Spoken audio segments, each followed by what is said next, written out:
Pemahaman ini diabadikannya dalam bukunya yang berjudul Latihan Rohani yang masih relevan hingga sekarang. Dari Manresa, Ignatius bermaksud berziarah ke Tanah Suci untuk mempertobatkan orang-orang yang belum mengakui Kristus.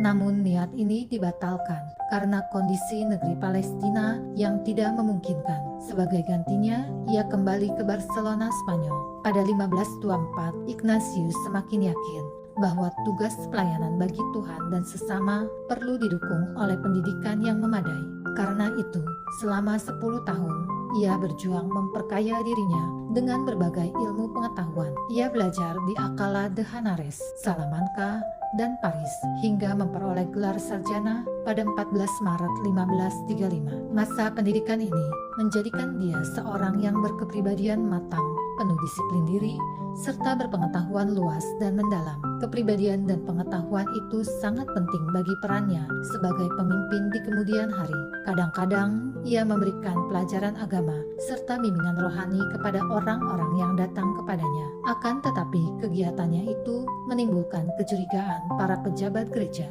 sebab tidaklah lazim seorang awam mengajar agama dan spiritualitas. Karirnya sebagai abdi Allah dimulainya dengan mengumpulkan beberapa orang pemuda yang tertarik pada karya pelayanan kepada Tuhan dan gerejanya. Pemuda-pemuda yang menjadi pengikutnya yang pertama antara lain Beato Petrus Faber, Santo Franciscus Xaverius, Diego Lainez, Simon Rodriguez, Alonso Salmeron, dan Nicolas Bobadilla.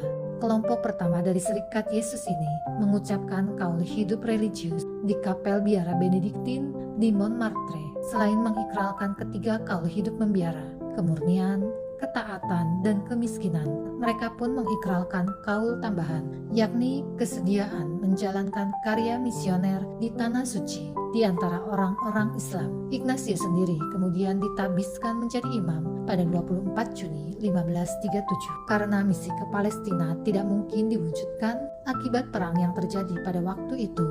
Maka kaul tambahan kesediaan menjalankan karya misi di Tanah Suci dibatalkan dan diganti dengan pengabdian khusus kepada Paus.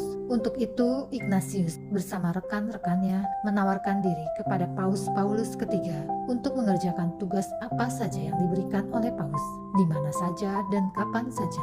Pada 27 September 1540, Paus Paulus ketiga merestui keberadaan kelompok Ignatian yang kemudian dikokohkan menjadi sebuah serikat rohaniawan dengan nama Serikat Yesus. Ignatius sendiri diangkat sebagai pemimpin dalam sebuah upacara di Basilika Santo Paulus. Selama 15 tahun memimpin Serikat Yesus,